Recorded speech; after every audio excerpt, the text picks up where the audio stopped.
নমস্কার। গল্পকথক রীতি চ্যানেলে আপনাদের সবাইকে স্বাগত। আশা করছি আপনারা ভালো আছেন, সুস্থ আছেন। আজকে আমি সুচিত্রা ভট্টাচার্যের রচিত ৩ কন্যা উপন্যাসের ৪র্থ পর্ব শুরু করব। অধ্যায় ৪। বিছানা পাতাই ছিল, ছোট ঘরের তক্তপোষে। অ্যাম্বুলেন্সের লোক দুটো স্ট্রেচারে চাপিয়ে শুভেন্দুকে শুয়ে দিয়ে গেল। একটু আগে ফ্যাল ফ্যাল করে তাকাচ্ছিল শুভেন্দু, বোবা দৃষ্টি। শোয়া মাত্রই চোখ বুজেছে। আসানসোল থেকে কলকাতা কম দূর নয়। দীর্ঘ পথ পাড়ি দিয়ে অশক্ত মানুষটা যেন আরো বেশি কাহিল এখন। বহুকাল পরে বাড়ি ফিরে কি নিশ্চিন্ত বোধ করল শুভেন্দু, নাকি সংকোচ জেগেছে? এই মুহূর্তে অবশ্য কিছুই বোঝার উপায় নেই। শুধু তার নিঃশ্বাসের চঞ্চল ওঠা পড়া জানান দেয় তার ভেতরে একটা চাপা আলোড়ন চলছে। অর্পিতাও আর পারছিল না। বসার জায়গায় পাতা বেতের চেয়ারে শরীর ছেড়ে দিয়েছে। চুল উস্কো খুস্কো, মুখ যেন কালি লেপা। মাথা ছিঁড়ে পড়ছে, কোমর পিঠে অসহ্য যন্ত্রণা। 2 দিনও পুরো হয়নি, এর মধ্যেই যেন এক জীবনের ক্লান্তি জমে গেল মস্তিষ্কে। বুবলি লালটু তফাতে দাঁড়িয়ে, নন্দিতাও। কারুর মুখে কোনো কথা নেই। আরে আরে দেখছে অর্পিতাকে। অমল অ্যাম্বুলেন্সটাকে ছাড়তে গিয়েছিল, ফিরে রোগীর ঘরে ঢুকেছে। বেরিয়ে একটুক্ষণ কিংকর্তব্য বিমূঢ়ের মতো দাঁড়িয়ে রইল। তারপর অনুচ্চ স্বরে জিজ্ঞেস করল, ওখান থেকে বেরিয়েছিলে কখন? অর্পিতা কপাল টিপল। 12:30 নাগাদ। এতক্ষণ লাগলো? প্রায় 9 ঘন্টা। কোনা এক্সপ্রেসওয়ের মুখটায় লরির জ্যাম ছিল খুব। ওখানেই প্রায় ঘন্টা দুয়েক। তার উপর গোটা রাস্তা জল, কাদা, বৃষ্টি। উফ, যা গেল। নন্দিতা এতক্ষণে কথা খুঁজে পেয়েছে। জিজ্ঞেস করল, চা খাবি? কর একটু। রান্নাঘরে ঢুকতে গিয়েও থমকে দাঁড়ালো নন্দিতা। পিছন ফিরে তাকিয়েছে। শুকনো গলায় প্রশ্ন করল, শুভেন্দুকে এখন কি দেওয়া হবে? পথে হরলিক্স খেয়েছে খানিকক্ষণ আগে, এরপর একবারে ভাত। ভাত খাচ্ছে? গলা গলা। অর্পিতার স্বর ক্লান্ত, জবাব নির্লিপ্ত।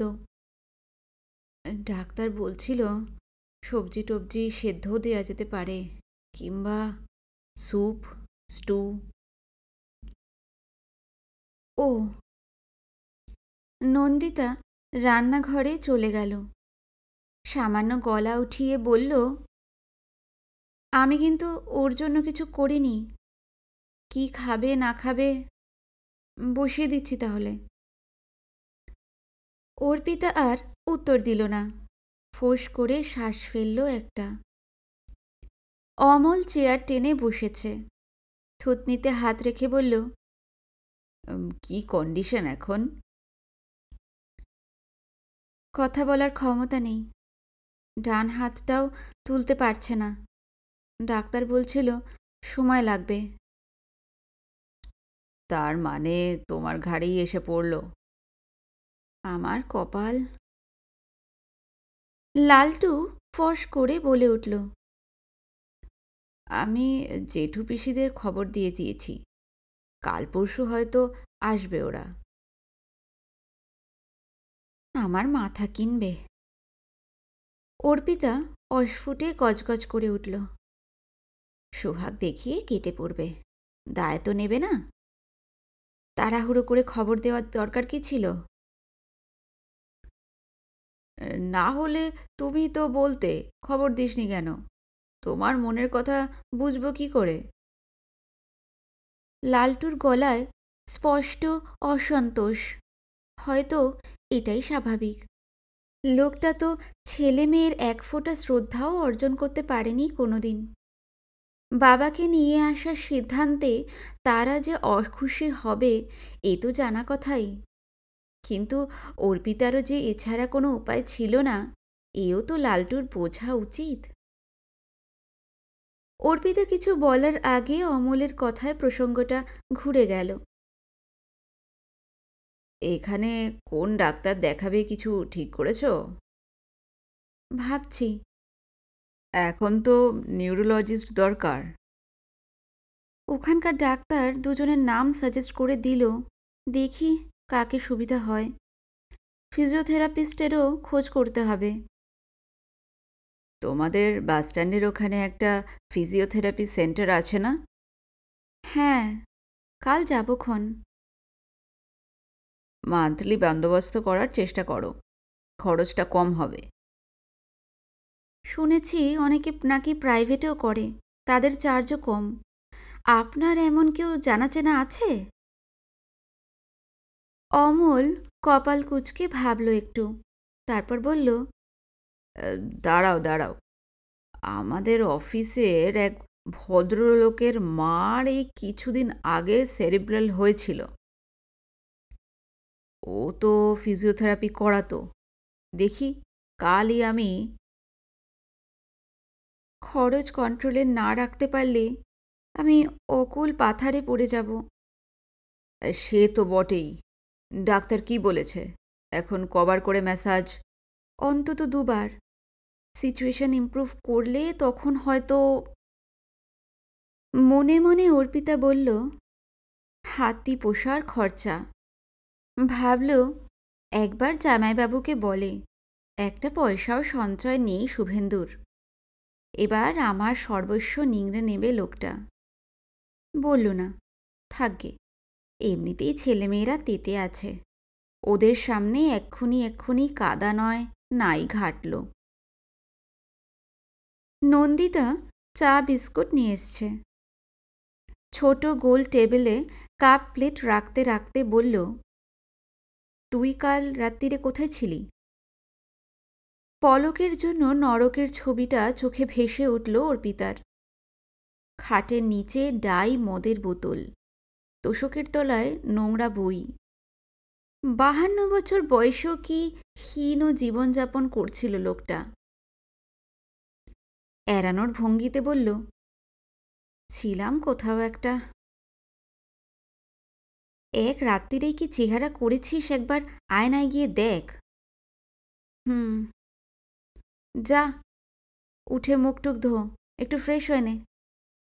দাঁড়া, এখনো 2টো ওষুধ আছে, দিয়ে আসি আগে। অর্পিতা ওঠার আগেই দরজায় করাঘাত। খুলতেই দোতলার কমলা ঢুকে পড়েছে। কি হয়েছে গো শুভেন্দুবাবুর? অ্যাম্বুলেন্স করে কোত্থেকে নিয়ে এলে? এই সময় খাজুরা করা উৎপাত ভালো লাগে?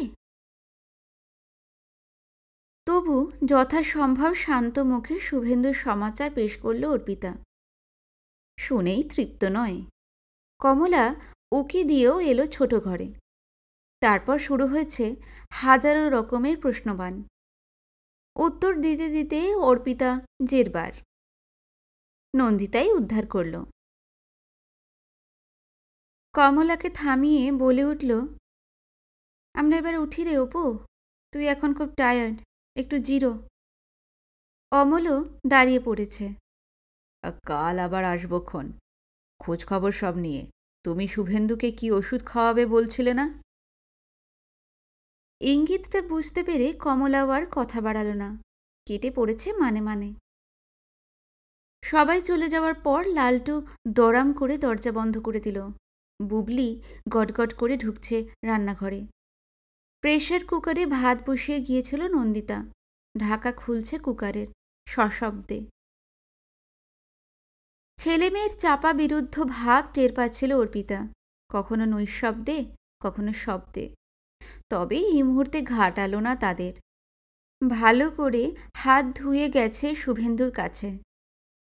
চোখ বুজেই আছে লোকটা, মাথাটা এক পাশে হেলে, মুখ অল্প হা, লালা গড়াচ্ছে কষবে, ঘেন্না করে, গালময় খোঁচা খোঁচা দাড়ি। এই লোকই কি সেই লোক যে উশৃঙ্খলভাবে চলে গিয়েছিল একদিন? অর্পিতা ধীর পায়ে শুভেন্দুর মাথার পাশে গেল। ডাকবো না করেও আলতো করে ঠেলেছে। এই যে শুনছ, এই যে। চোখের পাতা সামান্য খুলে গেল শুভেন্দুর, গলায় শব্দ, আহ আহ, অস্বস্তিকর আওয়াজ। গোটা রাস্তাতেই এই আওয়াজ শুনতে হয়েছে অর্পিতাকে। তবু এখনো কানটা যেন অভ্যস্ত হয়নি। ঘাড়ে হাত রেখে শুভেন্দুর মাথাটা তুলল আলতো করে, একটা ক্যাপসুল মুখে গুজে দিয়ে জল ঢালল সতর্কভাবে। যান্ত্রিক স্বরে বলল, গিলে নাও। গিলেছে। মাথাটা বালিশে নামিয়ে দিল অর্পিতা। এইটুকু পরিশ্রমেই যেন হাঁপিয়ে গেছে শুভেন্দু, দম নিচ্ছে জোরে জোরে। বুবলির গলা শুনতে পেল অর্পিতা। গলা ভাত কি এখন দেব? শুভেন্দুকেই দেখতে দেখতে অর্পিতা সরে আসছিল, থমকে গেল। আবার গ গ করছে শুভেন্দু। অর্পিতা ভুরু কোঁচকাল। কি?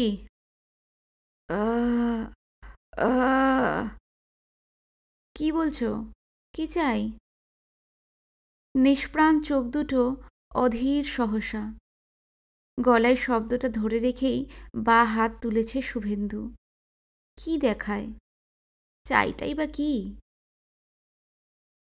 অর্পিতা ওখানে বসে থাকুক, নাকি বুবলি লালটুকে দেখতে চাইছে? ছেলে মেয়ে একটিবারের তরেও সামনে আসেনি, সেই জন্যই কি চাঞ্চল্য? অর্পিতা আন্দাজে ঢিল ছুড়ল, লালটু বুবলি পরে আসবে, এখন শুয়ে থাকো চুপচাপ। উৎকট গোঙানি থেমে গেল। উত্তেজিত হাতখানাও ঝপ করে নেমে গেছে। চোখ বন্ধ করেছে লোকটা। কি মানুষের কি যে হাল হয়! বিকৃত কামনার তাড়নায় কোনোদিন ছেলে মেয়েকে স্মরণ পর্যন্ত করেনি, আজ গাড্ডায় পড়ে হাসিও পায়। বেরিয়ে এসে অর্পিতা বুবলিকে বলল, প্লেটে 2 হাতা ভাত বার, জুড়োক, খাওয়াতে সময় লাগবে, আগে আমরা সেরে নিই। বুবলি সারা শব্দ করল না, ফের ঘটাং ঘটাং বাসন বাজাচ্ছে। পাথর মুখে টিভি দেখছে লালটু, একেবারে 0 ভলিউমে। অর্পিতা ঘরে গিয়ে শাড়ি জামা বদলালো। বাথরুমে ঢুকে দেখল আজ চৌবাচ্চায় জল টলটলো। পাম্প সারানো হয়ে গেল, নাকি ভারী দিয়ে জল নেওয়া হয়েছে? জলে হাত ছোঁয়ালো একবার। আহ, কি ঠান্ডা! গায়ে একটু ঢাললে হয়। কাল সেই দুপুর থেকে এত ক্লেদ জমেছে শরীরে। থাক, রাত হলো, ছেলে মেয়ে দুটো না খেয়ে বসে আছে, বরং শোয়ার আগে ভালো করে ধুয়ে নেবে দেহটাকে। তাছাড়া এতক্ষণ খিদে তেষ্টারও বোধ ছিল না, এবার উদরও হাঁকাহাঁকি শুরু করেছে। ঘাড়ে মুখে খানিকটা জল দিয়ে অর্পিতা শটান খাবার টেবিলে। থালা সাজিয়ে বসেছিল ছেলে মেয়ে, তারই অপেক্ষায়। অপাঙ্গে দেখল দুজনকে। পরিবেশ সহজ করার জন্য জোর করে একটু উচ্ছল হলো। বলল, কে রাঁধল আজ, দিদি না গণেশের মা? মাসিমণি, বুবলির সংক্ষিপ্ত জবাব। তোদের কোনো অসুবিধা হয়নি নিশ্চয়ই? উত্তর নেই। ইলেকট্রিকের মিস্ত্রি এসেছিল আজ? ছোট ঘরের রেগুলেটর ঠিক হয়েছে? হুম। লালটু চোখ তুলেই নামিয়ে নিল। আমি কোন ঘরে শোবো? ছোট ঘরে কি শুতে পারবি তুই? রাত্রিরে বারবার উঠতে হবে, বেড পেন দেওয়া, জল টল খাওয়ানো। ওসব কি আমার ভাবার কথা? নিয়ে আসার আগে তোমার চিন্তা করা উচিত ছিল। নন্দিতা মুরগি রান্না করে রেখে গেছে। রুটির টুকরো ঝোলে ডোবাতে ডোবাতে শান্ত মুখে ছেলে মেয়ের উষ্মা হজম করল অর্পিতা। ভাবলেশহীন মুখে বলল, তখন থেকে দেখছি তোরা দুজনে মুখ হাঁড়ি করে বসে আছিস কেন? লালটু গুমগুমে গলায় বলল, এ প্রশ্নের কোনো মানেই হয় না। অবশ্যই হয়। অর্পিতা মুখ তুলল, তোরা কেউ আর ছোটটি নোস, তোদের সঙ্গে খোলাখুলি কথা বলাই যায়। তোর বাবার সঙ্গে আমার বনিবনা ছিল না, সে আলাদা থাকতো। আমার উপর সে একসময় অনেক অত্যাচার করেছে, তার কিছুটা তোরা জানিসও। বাবা হিসেবে ওই লোকটা কোনোদিন কর্তব্য পালন করেনি, যেমনভাবে খুশি জীবন কাটিয়েছে। এসবও তোদের অজানা নয়। মানুষটা তোদের থেকে এত দূরে ছিল, ওকে বাবা বলে ভাবাটাই হয়তো। তা সত্ত্বেও তোদের একটা কথা বলি, লোকটা আজ চরম বিপাকে পড়েছে। আমরা ছাড়া তাকে দেখার আর কেউ নেই। আত্মীয়তা, বন্ধন, সম্পর্ক এসব নাই থাক, মানবিকতা বলেও তো একটা কথা আছে। আমি ওকে ফেলে দিই কি করে বল? তোরা তো আমায় এতকাল ধরে দেখছিস, যেছে আমি কোনোদিন লোকটার সঙ্গে সম্পর্ক রেখেছি বল? সে তোমার ব্যাপার মা, তোমার দয়ার শরীর, তুমি দয়া দেখাতে পারো। লালটু মাকে থামিয়ে দিল।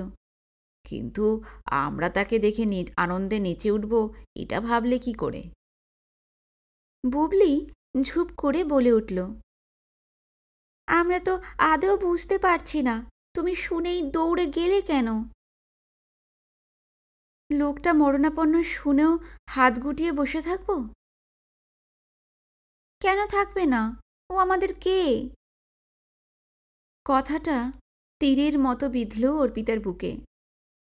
মেয়েদের নাকি বাবার ওপর চোরা দুর্বলতা থাকে, শত দোষ করলেও বাবার নাকি একটা আলাদা স্থান থাকে মেয়েদের মনে।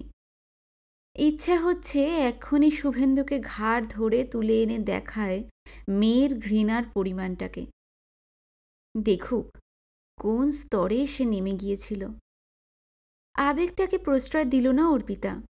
বাবাকে এত ঘেন্নার চোখে দেখাও ছেলে মেয়েদের পক্ষে মঙ্গলজনক নয়। এ থেকে তাদের মনেই নানান জটিলতা সৃষ্টি হয়ে যায়। বুবলি লালটুকে সে আদর দিয়েছে ঠিকই, একাই প্রাণপাত করেছে, কিন্তু কখনোই সজ্ঞানে শুভেন্দুর নিন্দে মন্দ করে বাবার উপর তাদের মন বিষিয়ে দিতে চায়নি। বাবা মাকে ভালোবাসতে না পারাটা ছেলে মেয়ের পক্ষে কম যন্ত্রণার? অর্পিতা শক্ত গলায় বলল, ছি বুবলি, ওভাবে কথা বল না, মানুষটা তোমার বাবা। আমি মানি না। না মানলেও তোমার বাবা। আমার সঙ্গে সম্পর্ক তার থাকুক ছাই না থাকুক, তোমাদের সঙ্গে তার রিলেশনটা তোমরা কোনোভাবেই অস্বীকার করতে পারো না। আজ যদি সে মরে যেত, তার শেষ কাজটা তোমাদেরকেই গিয়ে করতে হতো।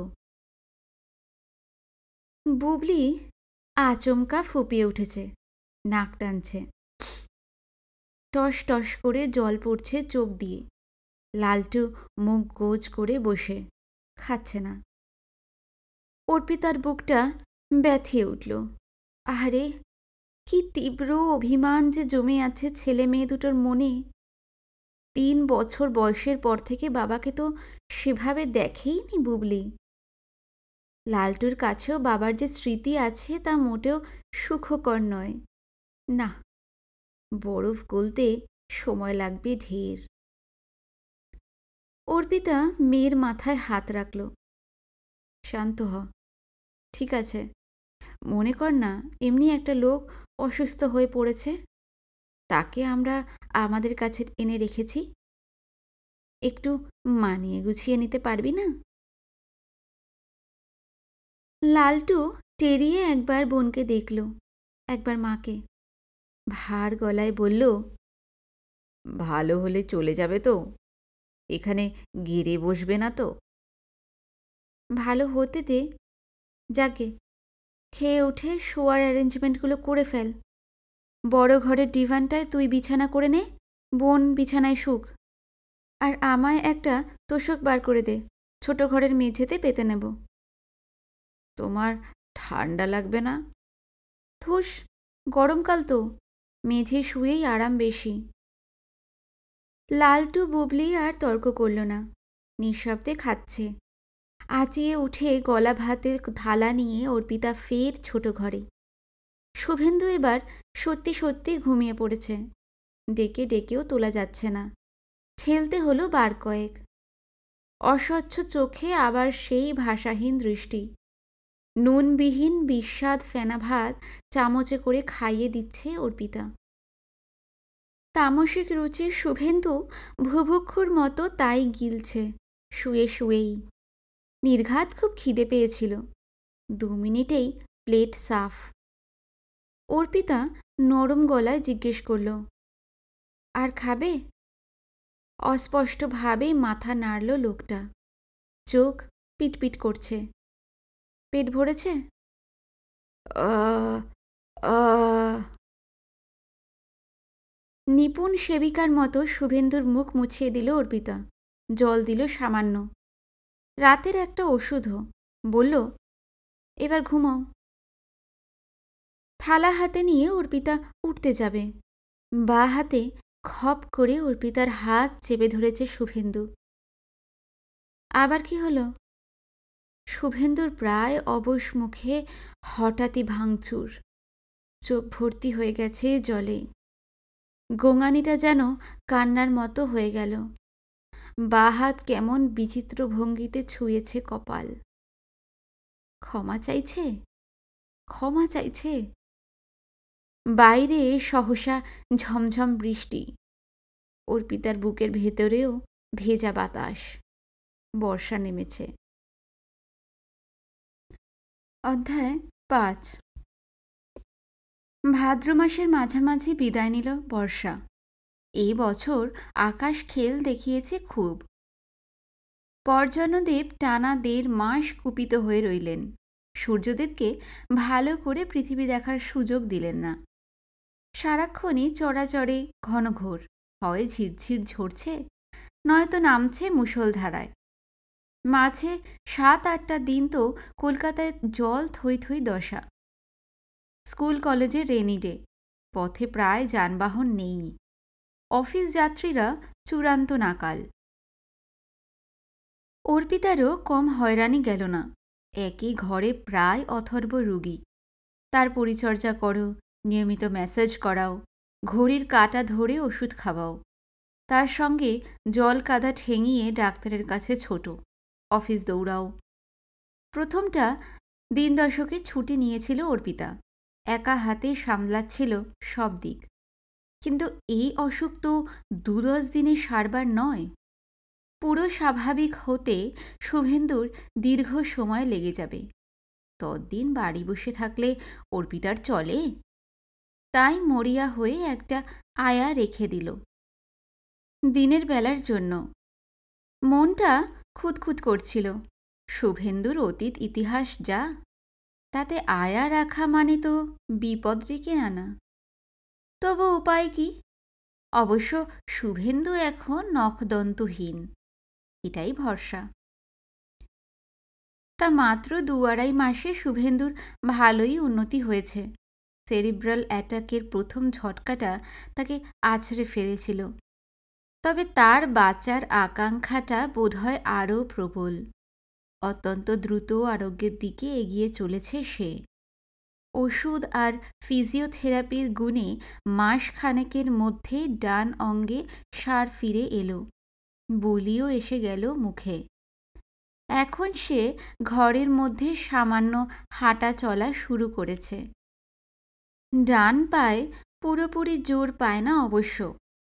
চলতে গেলে এখনো তাকে কারুর না কারুর সাহায্য নিতে হয়। লাঠি দিয়ে হাঁটার চেষ্টা করলে টলমলো করে। বুবলি লালটু প্রথম কটা দিন বাবার থেকে দূরে দূরেই ছিল। বড়জোর ছোট ঘরের দরজায় উকি ঝুঁকি দিল এক আধবার, ব্যাস। পারতপক্ষে কাছে ঘেঁষত না।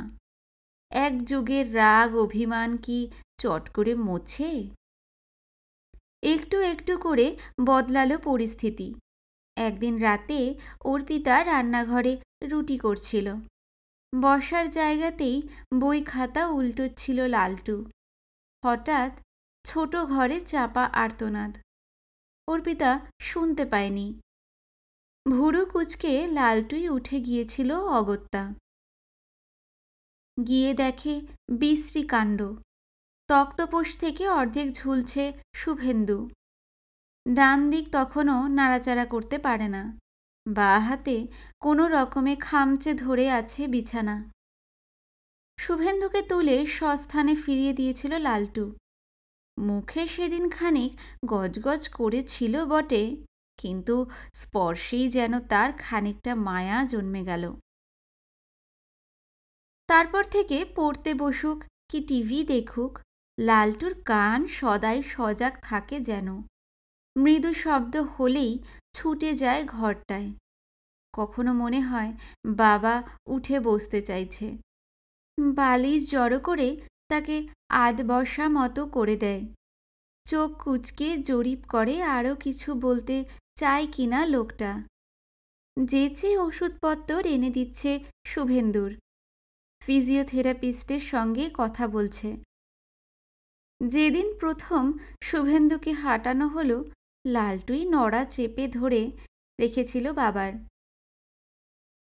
দাদার দেখা দেখি বুবলিও এখন শুভেন্দুর ওপর মোটামুটি সদয়। সে জ্ঞানও তো বাবাকে দেখেইনি। শুভেন্দু ছিল তার চোখে প্রায় এক অচেনা গ্রহের প্রাণী। রাগ দুঃখ অভিমান ছিল, তবে তার চেয়েও বেশি ছিল বুঝি অপরিচয়ের আড়ষ্টতা। একসঙ্গে থাকতে থাকতে এমনি জড়তা খানিকটা খসে যায়। ক্রমশ লোকটার উপর কৌতূহল জেগে উঠেছিল বুবলির। মাঝে মাঝে লোকটার পাশে গিয়ে বসে থাকে, কখনো কখনো ওষুধ খাইয়ে দেয়। শুভেন্দু তার মুখের পানে এক অদ্ভুত চোখে চেয়ে থাকে। দৃষ্টিটাও বুবলি উপভোগ করে যেন। একদিন আয়া ডুব মারল। অর্পিতার মাথায় হাত, আবার একদিন কামাই হবে। বুবলি অভয় দিল, তুমি ঘুরে এসো না মা, আমি একটা দিন ঠিক সামলে দেব। সামলেওছে। দক্ষ নার্সের মতন খাইয়েছে দাইয়েছে, চোখে চোখে রেখেছে। অর্পিতা যখন অফিস থেকে ফিরল তখন তো রীতিমতো গল্প করছে বাবার সঙ্গে। নিজেই বলছে বেশি, শুভেন্দু শুনছে হাসি হাসি মুখে। ছেলে মেয়ের এইটুকু পরিবর্তনে অর্পিতা খুশি, কিংবা বলা যায় সে অনেকটাই স্বস্তি পেয়েছে। বুবলি লালটু পুরোপুরি অসহযোগিতা করে গেলে শুভেন্দু সেবা করা অর্পিতার পক্ষেও কঠিন হতো। তবে শুধু বুবলি লালটুই কি বদলেছে? অর্পিতার কোনো বদল ঘটেনি। শুভেন্দুর ওপর অর্পিতার সেই তীব্র বিরাগ এখন আর কোথায়? মানুষটা এখন একেবারে পরাজিত বিধ্বস্ত, যাকে বলে জীবন্ত ধ্বংসস্তূপ। প্রতি মুহূর্তে অসহায়ের মতো অর্পিতাকে আঁকড়ে ধরতে চাইছে। এমন অবস্থায় কাহাতক আর পুরনো ঘৃণাটাকে জিয়ে রাখা যায়? উল্টে যেন ভালোবাসার মরা খাতে একটু একটু করে প্রাণের সঞ্চার হচ্ছে অর্পিতার অজান্তেই। লোকটা যখন হঠাৎ হঠাৎ তার হাত চেপে ধরে, গভীর চোখে তাকিয়ে থাকে, শিরশির করে ওঠে গা। অর্পিতা টের পায় শুভেন্দু আবার নতুন করে তাপ ছড়িয়ে দিচ্ছে তার অস্তিত্বে। কান্না পায় অর্পিতার। এইটুকু উষ্ণতার জন্য অর্পিতা একদিন কি কাঙালিপনাই না করেছে। সেই চেতনা কি ফিরল শুভেন্দুর? এত দেরি করে ফিরল?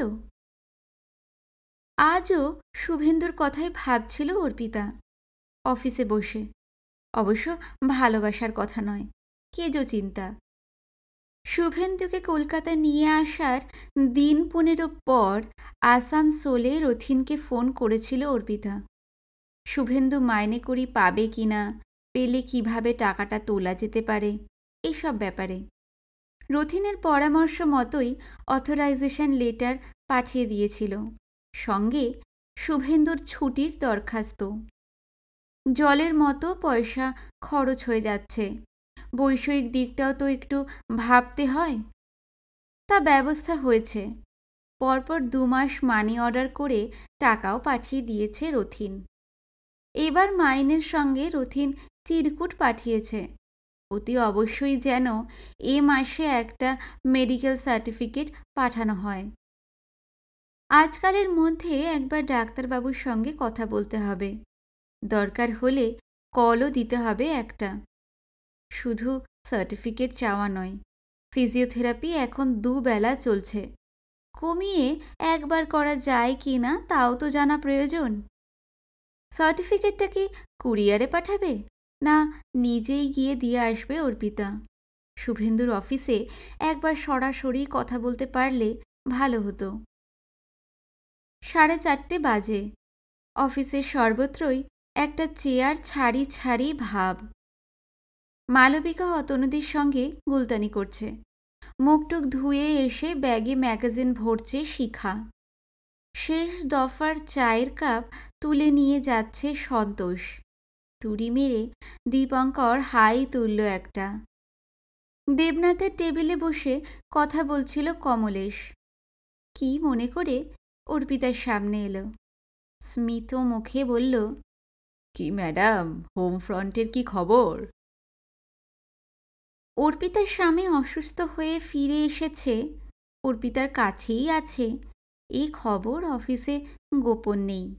অর্পিতা যেছে বলে বেড়ায়নি, তবে ছুটিটা নেওয়ার জন্য যেটুকু জানানো সেইটুকু তো জানিয়েইছে।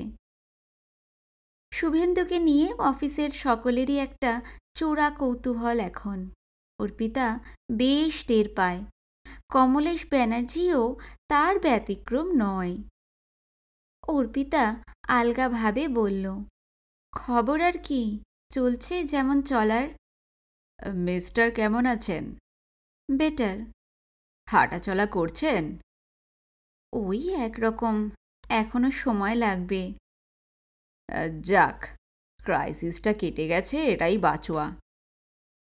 কমলেশ চেয়ার টেনে বসল, হাসিটাকে চওড়া করে বলল, আমি সত্যি আপনাকে অ্যাডমায়ার করি ম্যাডাম। অ্যাডমায়ার? আমাকে কেন? আপনি আপনার হাজবেন্ডের জন্য যা লড়াইটা করলেন, সমস্ত পাস্ট ভুলে গিয়ে। আমি তো আমার মিসেসকে সর্বদা বলি, আপনি হচ্ছেন নারী জাতির আদর্শ। আপনার মহানুভবতার কোনো তুলনা হয় না। তা তো বটেই। শিখা বুঝি কান খাড়া করে শুনছিল, পুট করে বলে উঠেছে, এমন বউ হলেই তো পুরুষ মানুষের সুবিধা, তাই না? আহা, মানুষই তো ভুল করে, তা বলে তাকে শোধরানোর সুযোগ দেওয়া হবে না। দায় পড়ি রায়মশাই। শিখা ঠোঁট উল্টোল, চোখ পাকিয়ে অর্পিতাকে বলল, শোন অর্পিতা, পুরুষ মানুষ হলো কুকুরের জাত, লাই দিলে মাথায় চড়বে। একবার যখন পায়ে এসে পড়েছে, লাগামটা কষে ধরে রাখবি, ছাড়বি না একদম। পুরুষ জাতির সঙ্গে কুকুরের উপমাটা হজম করতে কষ্ট হলো কমলেশের, তবু মুখে হাসি ধরে রেখেই বলল, শিখা দিদিমণি কিন্তু খুব ভুল বলেনি ম্যাডাম। লোহা গরম থাকতে থাকতে একটা পাক্কা বন্দোবস্ত করে ফেলুন। হাজব্যান্ডকে দিয়ে একখানা প্রেয়ার ঠুকিয়ে দিন আসানসোল অফিসে। ওদের তো কলকাতাতেই হেড অফিস, যদি এই মৌকায় ট্রান্সফার নিয়ে কলকাতা চলে আসতে পারেন। অর্পিতার ভালো লাগছিল না আলোচনাটা। উপযাচক হয়ে উপদেশ বর্ষণের অছিলায় তাকে নিয়ে ঘাটাঘাটি করাটা একটুও পছন্দ নয় তার।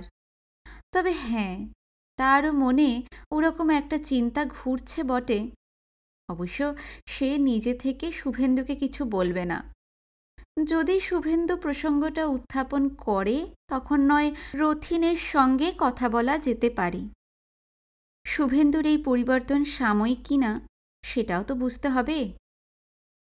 শুকনো হেসে অর্পিতা বলল, ওসব কথা বাদ দিন, কাজের কথা বলুন।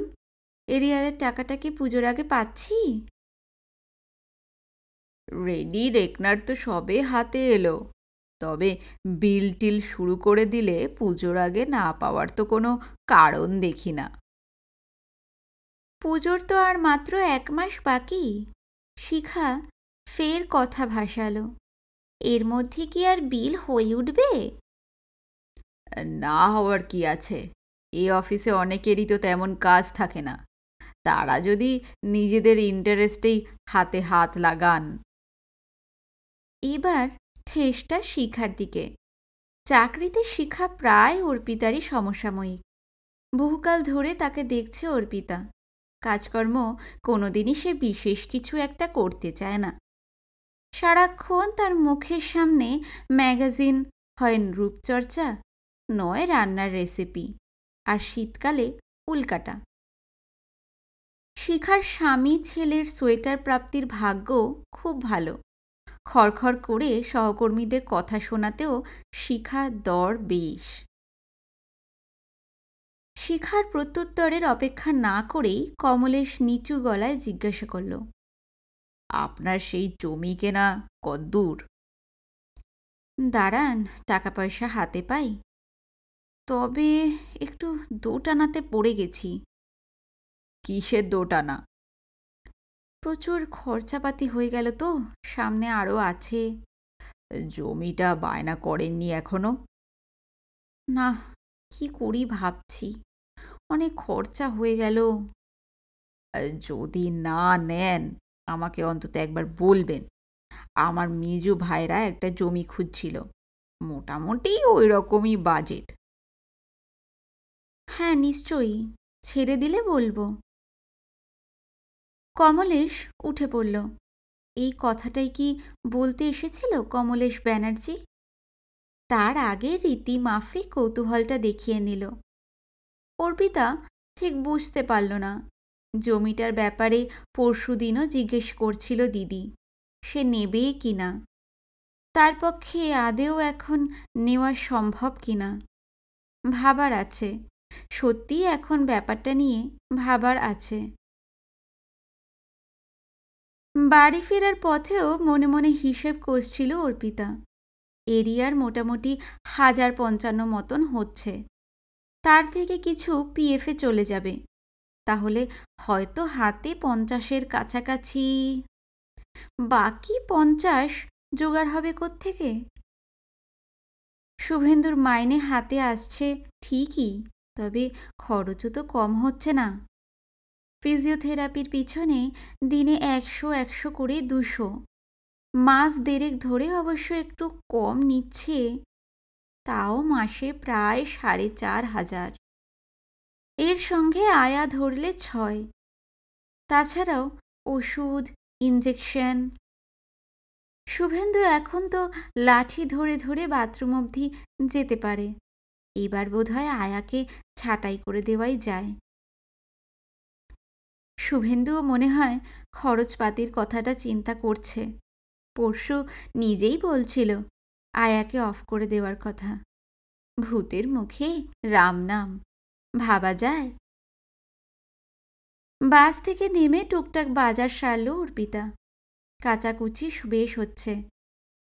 গুঁড়ো সাবান শেষ, ছোট্ট একটা প্যাকেট সাবান কিনল, সঙ্গে বিস্কুট, একটা হরলিক্স। বালিগঞ্জ স্টেশনের কাছ থেকে শুভেন্দুর জন্য ফলও কিনল কিছু, মুসম্বি, কলা, আপেল। একসময় আপেল ছুঁত না শুভেন্দু, এখন সেদ্ধ আপেল সোনামুখ করে খেয়ে নেয়।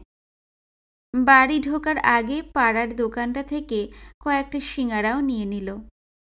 লালটু বুবলি খাবে, নিজেরও বড্ড খিদে পেয়েছে। সদর দরজা খোলা, গলিতে আলো এসে পড়েছে। বুবলি ছাড়াও আর একটা মহিলা কণ্ঠ কানে এলো অর্পিতার।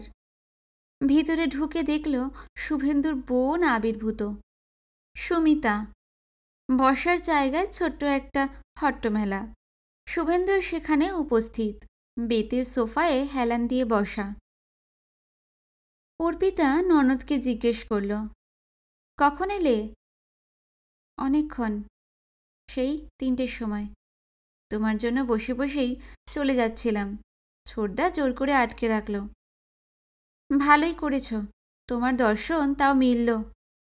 আহা, আমি বুঝি আসি না? গত রোববারের আগের রোববারই তো এসেছিলাম তোমার নন্দাইকে সঙ্গে নিয়ে। শ্লেষটা বিঁধেছে বলে অর্পিতা খুশি হলো। সুমিতাকে তার মোটেই পছন্দ নয়। বয়স তো মেঘে মেঘে কম হলো না? অর্পিতার চেয়ে বড় জোর 1-8 বছরের ছোট, এখনো এমন কচি কচি ভাব। বর চাকরি করে মোটর ভেহিকেলসে, সে এক বাস্তু ঘুঘু, 2 হাতটায় কামায়, কিন্তু কোনো আত্মীয় স্বজনের কোনো উপকারে লাগে না। অথচ বরের চুরির টাকায় বউয়ের দেমাক খুব। অর্পিতা ভদ্রতা করে বলল, চাটা খেয়েছ? শুধু চা কি গো, আমাদের বুবলি তো ওস্তাদ হয়ে গেছে, আমাকে লুচি ভেজে খাওয়ালো। মোটেই আমি একা করিনি, আয়ামাসি আমায় হেল্প করেছে। শুভেন্দু বলল, বুবলি, এবার চটপট তোমার মাকেও চা করে দাও। সুমি, তুইও 1 কাপ খা। ফল সিঙারার ঠোঙা বুবলির হাতে ধরিয়ে দিল অর্পিতা। আয়া মহিলাটির এখন কোনো কাজ নেই, সে সঙ্গে সঙ্গে প্লেট এনে সিঙারা ঢেলে দিল। লালটু বড় ঘরে ছিল, বেরিয়ে এসে ছো মেরে একখানা সিঙারা তুলে নিয়েছে। কামড় মেরে গরমে আহা হা করে উঠল। দেখে সুমিতার কি হাসি, শুভেন্দুও হাসছে মুখ টিপে। ফস করে সুমিতা বলল, লালটুটা একদম ছোটদার নেচার পেয়েছে না বৌদি? কচুরি সিঙারা দেখলেই হামলে পড়া, আর সেই মুখ নিয়ে উড়ি বাবারি উড়ি বাবারি। ছোটদার নেচার কথাটা ঠং করে বাজল কানে। মুখে কিছু না বলে ব্যাগ রাখতে চলে গেল অর্পিতা। বাথরুম ঘুরে এসে বসল আবার। নিরুত্তাপ স্বরে প্রশ্ন করল, তোমাদের ছেলের কি খবর? খুব আদা জল খেয়ে লেগেছে, কিছুতেই জেনারেল লাইনে পড়বে না, এখন থেকেই জয়েন্টের জন্য তৈরি হচ্ছে। ওর বাবার ইচ্ছে রানা কম্পিউটার ইঞ্জিনিয়ারিংয়ের লাইনেই যাক। শুভেন্দু বলল, কম্পিউটার ইঞ্জিনিয়ারিংয়ে এখন চান্স পাওয়া খুব কঠিন। এখানে না পেলে ব্যাঙ্গালোরে চেষ্টা করব, ব্যাঙ্গালোরে তো শুনি প্রচুর সিট। সে তো অনেক টাকার ধাক্কা রে। ছেলের ফিউচারের জন্য খরচ তো কিছু করতেই হবে ছোটদা। এমনি লাইনে পড়া মানে তো পরকাল ঝরঝরে। বলেই লালটুর দিকে ফিরেছে সুমিতা। অবশ্য আমাদের লালটুর মাথা খুব, ও কেমিস্ট্রি অনার্স নিয়ে পড়ছে, নিশ্চয়ই এমএসসি করবে, ও ঠিক সাইন করে যাবে, দেখো। বড়দা সব সময় বলে লালটু আমাদের বংশের মুখ উজ্জ্বল করবে। ফের সেই ঢঙের কথাবার্তা। বংশ, হাড় কালি করে ছেলে মানুষ করেছে অর্পিতা, গর্বে চাঁদি ফাটে সেন বংশের। আরও খানিকক্ষণ বকর বকর করে উঠে পড়ল সুমিতা। দাদার গায়ে মাথায় হাত বোলাতে বোলাতে বলল, খুব তাড়াতাড়ি সুস্থ হয়ে যাও ছোটদা, তারপর একদিন আমার বাড়িতে নিয়ে যাব, দেখবে কি সুন্দর একটা গোলাপ বাগান করেছি, লাল গোলাপ, গোলাপি গোলাপ, ব্ল্যাক প্রিন্স। এখনই কি আর যেতে পারবো? শুভেন্দু হালকা শ্বাস ফেলল। তুই বরং আয় মাঝে মাঝে, নিদেন পক্ষে খবরটুকু নিও। অর্পিতা ফের ছোট করে হুল ফোটালো। তাতেও তোমার ছোটদার ভালো লাগবে। যদ্দূর সাধ্য চেষ্টা তো করছি বৌদি।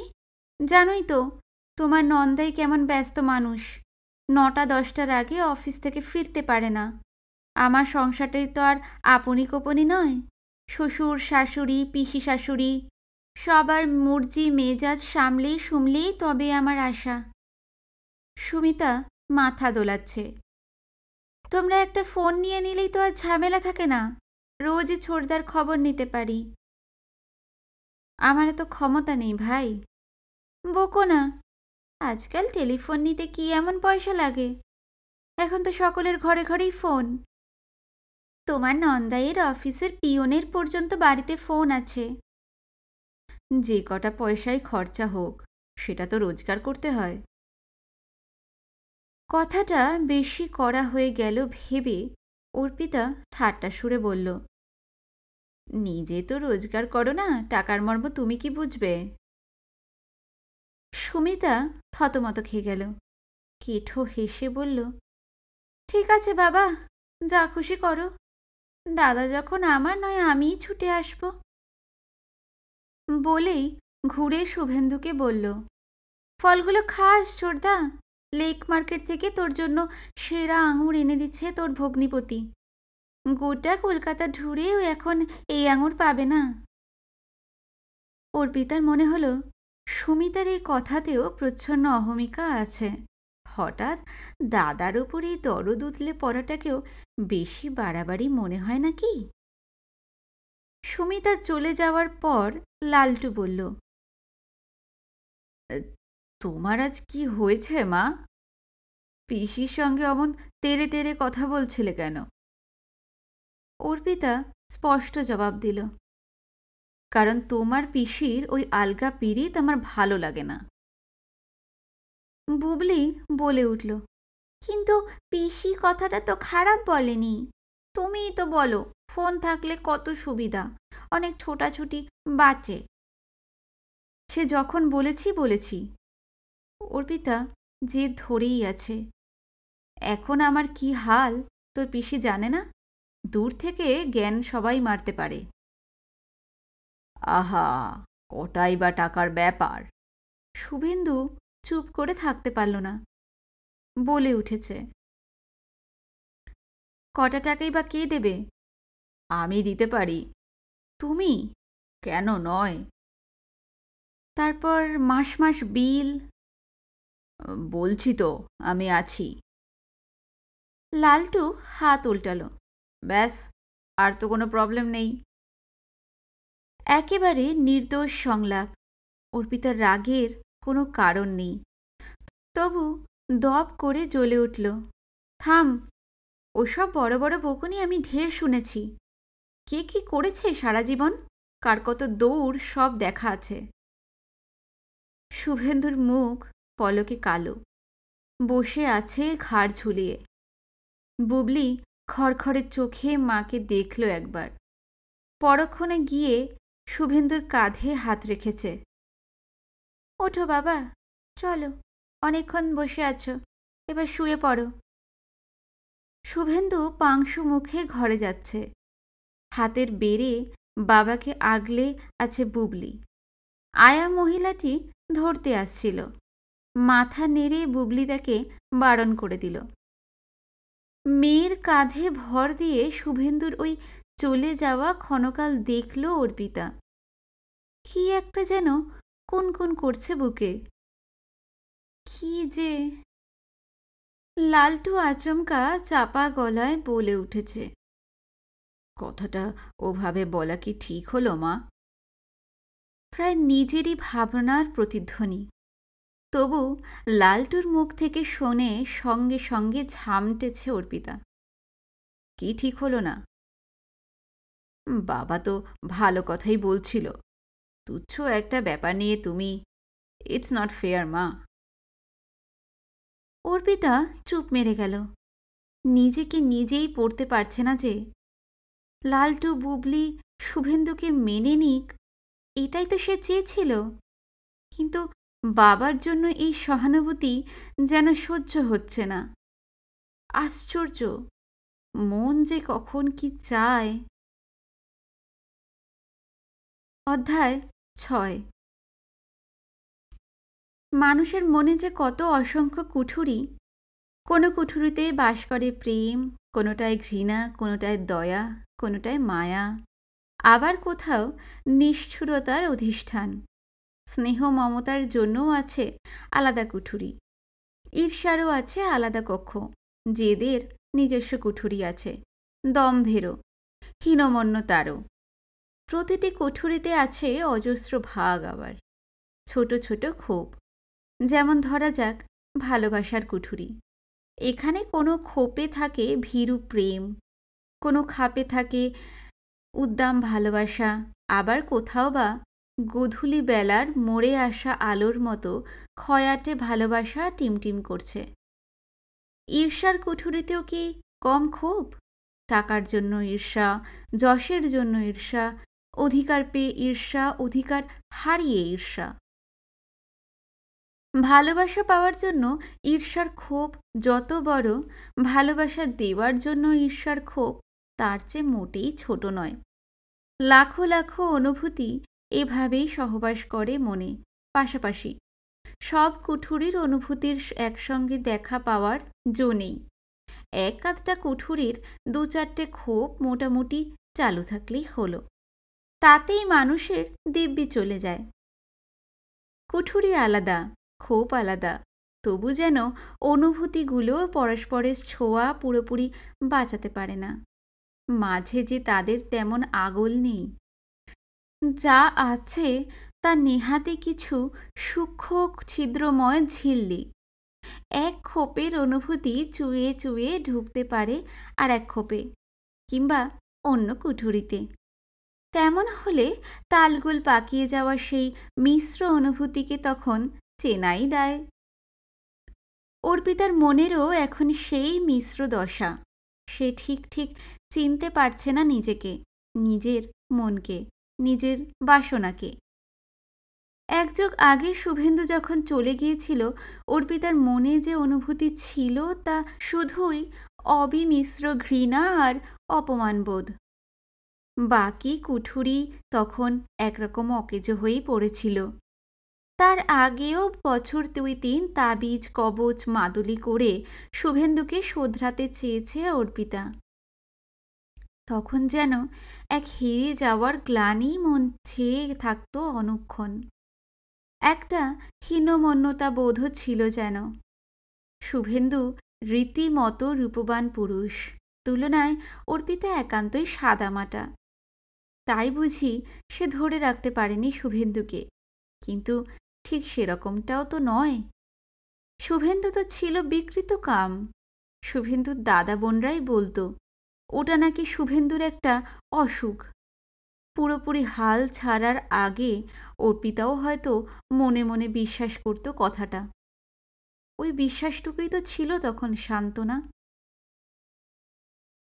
তখনও কি অর্পিতা ভালোবাসত শুভেন্দুকে? না, ওই কুঠুরি তখন অসার। তবু কিছু তো একটা ছিলই, নইলে 12 বছর যে লোকটার সঙ্গে প্রায় যোগাযোগ নেই, যাকে ছাড়াই বেঁচে থাকায় অভ্যস্ত হয়ে গেছে অর্পিতা, আচমকা তাই অসুখের খবর পেয়ে সে ছুটে যাবেই বা কেন? শুকনো কর্তব্যবোধে? নাকি লম্পট লোকটাকে ফিরিয়ে এনে সে 5 জনের বাহবা কুড়োতে চাইছিল? দেখো সবাই, আমি কত মহৎ। বোধহয় কিছুটা তাই। কিছুটা কেন, অনেকটাই তাই। ছেলে মেয়েদের আপত্তি অগ্রাহ্য করে সে মহানুভব সাজতে গিয়েছিল। আত্মীয় স্বজন বন্ধু বান্ধব ভ্রুকুটি হানবে জেনেও সে চেয়েছিল নিজের উচ্চতা বাড়াতে, শুভেন্দুকে দয়া দেখাতে চেয়েছিল। তবু যেন কখন করুণা আর কর্তব্যবোধের ঝিল্লি ভেদ করে প্রেম এসে গেল। তা না হলে শুভেন্দু যখন হঠাৎ হঠাৎ হাত চেপে ধরে অর্পিতার, চোখে গাঢ় ভাষা ফুটে ওঠে, অর্পিতার বুক মুচড়ে মুচড়ে ওঠে কেন? যখন শুভেন্দু বাকশক্তি রহিত, নিজে নিজে পাশটাও ফিরতে পারে না, মাঝরাতে তখন হঠাৎ হঠাৎ ঘুম ভেঙে যেত অর্পিতার। মৃদু রাতবাতি জ্বলছে ঘরে, আবছা সবুজ আলোয় তড়িঘড়ি উঠে অর্পিতা দেখত শুভেন্দুকে। মানুষটা বেঁচে আছে তো, নিঃশ্বাস পড়ছে তো। এক রাতে ঘুমন্ত শুভেন্দুর গলা থেকে হঠাৎ উৎকট আওয়াজ বেরোচ্ছিল। অর্পিতার বাথরুমের কলে জল না থাকলে যেমন শব্দ বেরোয় ঠিক তেমনি ধর্মর ছুটে গিয়েছিল অর্পিতা, ঠেলেছিল শুভেন্দুকে। লোকটা চোখ খোলার পরেও বুকের ভিতর সে কি ধরাস ধরাস। এও কি শুধুই করুণা, শুধুই কর্তব্য করে মহান সাজার মেকি প্রয়াস? শুভেন্দু মরে গেলেই বা কি এসে যেত অর্পিতার? মাস গেলে আনা আষ্টেক সিঁদুর খরচা বাঁচত, তার বেশি তো কিছু নয়। সে যে ধরনের সধবা আছে আর যে ধরনের বিধবা হবে তার মধ্যেই বা কি এমন প্রভেদ? কিন্তু সেই ভালোবাসার অনুভূতিটাও নিখাদ থাকতে পারল কই? ঘৃণা, রাগ, বিরক্তি কিছুই পুরোপুরি মোছে না যে। ঈর্ষার কুঠুরিও সজীব হচ্ছে ক্রমশ, বিন্দু বিন্দু করে মিশে যাচ্ছে ভালোবাসায়। শুধু কি ঈর্ষার কুঠুরি, নাকি অধিকার বোধেরও? যে ছেলে মেয়েকে সে একা একাই বড় করেছে, যারা মা ছাড়া পৃথিবীতে কিছুই জানত না, তাদের বাবার উপর হঠাৎ এত কিসের টান? লালটু, বুবলি, শুভেন্দুকে নিছক দয়ার চোখে দেখলে, শুধু নিষ্প্রাণ সেবা করে গেলে অর্পিতার হয়তো এত খোঁচা লাগত না। কিন্তু শুভেন্দুর দিকে ক্রমশই পাল্লাটা ভারী হয়ে যাচ্ছে যে। কেন এমন হবে? অর্পিতার খুব কষ্ট হয়, ভীষণ খারাপ লাগে। টেলিফোন সংক্রান্ত বচসার পর সেদিন রাতে শুভেন্দুর সঙ্গে কথা হয়েছিল অর্পিতার। রাত্রে শুভেন্দুকে ওষুধ খাইয়ে মশারি খাটাচ্ছিল অর্পিতা। শুভেন্দু হঠাৎ বলল, আমার ওপর তোমার আর বিশ্বাস নেই, তাই না? অর্পিতার তখনও ভেতরে আঁচটা ছিল, ভার গলায় বলল, বিশ্বাস করার মতো কাজ তুমি করেছ কোনোদিন? তা অবশ্য ঠিক, তবে আমি এবার সত্যি বদলে গেছি অপু। চেষ্টা করলেও আর আগের জীবনে ফিরতে পারবো না, তুমিই ফিরতে দেবে না। মানে? আমি কি শয়তান না দানব? তুমি কি ভাবো আমার মধ্যে একটুও কৃতজ্ঞতা বোধ নেই? কৃতজ্ঞতা কে চায়? তার বেশি আমি কি দিতে পারি, আর কি দেওয়ার অধিকার আছে আমার? আশ্চর্য, কথাটাকে ভনিতা মনে হলো না অর্পিতার, অন্তত সেই মুহূর্তে, বরং গায়ে কাঁটা দিয়ে উঠেছে। শুভেন্দু আবার বলল, আল্টুর কিন্তু তোমার সঙ্গে ওভাবে কথা বলাটা ঠিক হয়নি। অর্পিতা চমকে তাকিয়েছিল। শুভেন্দু মাথা নেড়ে বলল, আমি শুনেছি, আমার কানে সব এসেছে। লালটু কোন সাহসে বলে ইটস নট ফেয়ার? আমি তো জানি কত দুঃখে তুমি। তার হয়তো বাবার দুঃখ বেশি লেগেছে। কেন লাগবে? ছেলেমেয়ের তো বোঝা উচিত তাদের জন্য তুমি কি স্যাক্রিফাইস করেছ। না না, এ ভালো কথা নয়। লালটুকে একটু বকা দরকার। থাক, ছাড়ো। আমি লালটুকে বোঝাবো, বলবো তুমি কখনো মার সঙ্গে অমন ব্যবহার করবে না। তোমাকে ওরা অসম্মান করবে। ছি! অর্পিতার তখনই গলে যাওয়া উচিত ছিল, কিন্তু কেন যে হু হু করে বেড়ে গেল যন্ত্রণাটা, দুদিন এসেই ছেলে মেয়েকে বকাবকি করার অধিকারও পেয়ে গেল শুভেন্দু। এতকাল সে যে অন্যায়টা করে এসেছে তার কোনো চিহ্নই রইল না। উল্টে সে এখন ছেলে মেয়ের চোখে অর্পিতার ভাবমূর্তি উজ্জ্বলতর করার দায়িত্ব নেবে, মান বাঁচাবে অর্পিতার। তবে সেদিন আর বাদ প্রতিবাদে যায়নি অর্পিতা। একটা অসুখের ধাক্কায় শুভেন্দু যদি নিজেকে সংশোধন করে নিতে পারে, তার থেকে ভালো কি আর হতে পারে। অধিকার বোধ নিয়ে তুচ্ছ এই অভিমান মনে জিয়ে না রাখাই ভালো। কিন্তু অভিমানের কুঠুরিকে নিষ্ক্রিয় রাখা কি এতই সহজ? কিংবা ঈর্ষার বিশাল কক্ষটাকে? দিন কয়েক পরের কথা। বিশ্বকর্মা পুজোর আগে রবিবার দুপুরবেলা খেয়ে উঠে বুবলিকে নিয়ে বেরিয়ে পড়ল অর্পিতা। পুজোর মার্কেটিং সারবে। টিকিস টিকিস করে দোকান হাট করা অর্পিতার স্বভাব নয়। একদিন বেরোলো তো সেই দিনই ঘুরে ঘুরে কেনাকাটা সেরে ফেলল। এরিয়ার এখনো হাতে না এলেও এক্স গ্রাসিয়া পুজো অ্যাডভান্স মিলে গেছে, তাই দিয়েই মোটামুটি হয়ে যাবে বাজারটা। কাছাকাছি গড়িয়াহাট বাজারই অর্পিতার পছন্দ। সার সার দোকান, অজস্র হকার, যা চাও সবই মজুদ। প্রথমেই বুবলি আর দিদির মেয়ের জন্য সালোয়ার কামিজ কিনল। পছন্দ হয়ে গেল বলে বুবলির জন্য একটা সেট স্কার্ট ব্লাউজ। লালটুর পুজোর বাজার লালটুই করে, অর্পিতা হাতে টাকা দিয়েই খালাস। তবু তার জন্য খান দুয়েক টি শার্ট নিল অর্পিতা। তারপর কাজের লোকের কাপড় চোপড়, দিদির শাড়ি। যতদিন লালটু বুবলি ছোট ছিল ভাসুর ননদ তাদের পুজোয় জামা কাপড় দিত। অর্পিতাও সঙ্গে সঙ্গেই তাদের ছেলে মেয়েদের কিনে দিয়েছে। এখন অবশ্য দেওয়া নেওয়ার পার্টটা নেই এবং অর্পিতাও নিশ্চিন্ত। নিজের জন্য একখানা পারফিউম কিনবে ভাবছিল, কিনল না শেষ পর্যন্ত। হাঁটতে হাঁটতে এসে দাঁড়িয়েছে পাঞ্জাবির দোকানের সামনে। বুবলিকে বলল, তোর বাবার সাইজ কত হতে পারে রে?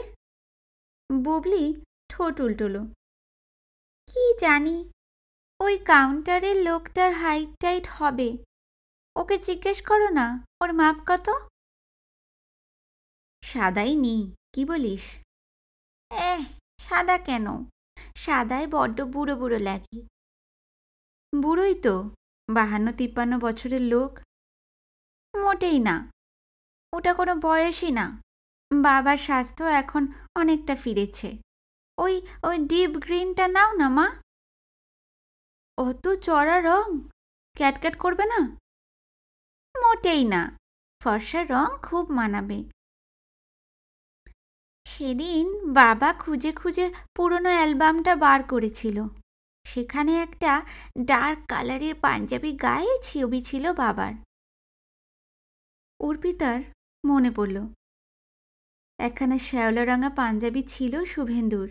সঙ্গে সঙ্গে এও মনে হলো শুভেন্দু এখন অর্পিতার সংসার ঘাটাঘাটি করছে। পুরনো অ্যালবাম বার করে ছবি দেখাদেখি চলছে বাপ মেয়ের। বুবলি আদুরে গলায় বলল, কেন না মা, ওটা খুব হ্যান্ডসাম লাগছিল বাবাকে। অজান্তেই ইচ্ছে অনিচ্ছের দোলাচল। তবু কাউন্টারে গেল অর্পিতা, কিনছে। ঘন সবুজ রঙই। লালটুর জন্য একটা পাঞ্জাবি নিল, অপেক্ষাকৃত হালকা রঙের, ইচ্ছা করেই। পাজামাও কিনল একজোড়া করে, বাবারও ছেলেরও। দোকানে বেজায় ভিড়। কাউন্টারের লোকটা দেখাতে সময় নিচ্ছে। অর্পিতা হঠাৎই দেখল মেয়ে ফুরুত। এদিক ওদিক তাকাতেই চোখে পড়ল দোকানের বাইরে দাঁড়িয়ে একটা লম্বা মতন ছেলের সঙ্গে খুব হেসে হেসে কথা বলছে বুবলি। ছেলেটা ঝুঁকে বুবলির কানে কানে কি বলল। বুবলি খিলখিল হাসিতে ভেঙে পড়ছে। প্যাকেট নিয়ে বিল মেটানোর আগেই ফিরে এসেছে বুবলি। দোকান থেকে বেরোতে বেরোতে অর্পিতা জিজ্ঞেস করল, ছেলেটা কে রে? ও ও তো শুভদীপ। তোদের ক্লাসে পড়ে? না, গত বছর মাধ্যমিক দিয়েছিল, এখন ক্লাস 12-এ উঠেছে। তাই বল, আমি ভাবছিলাম তোদের ক্লাসের ছেলে। আগে তো কখনো দেখিনি। তোর সঙ্গে এত খাতির হলো কি করে? বারে, ও তো আমাদের স্কুলের ক্রিকেট টিমের ক্যাপ্টেন ছিল। কি দারুণ ব্যাট করে যদি দেখতে। হুম।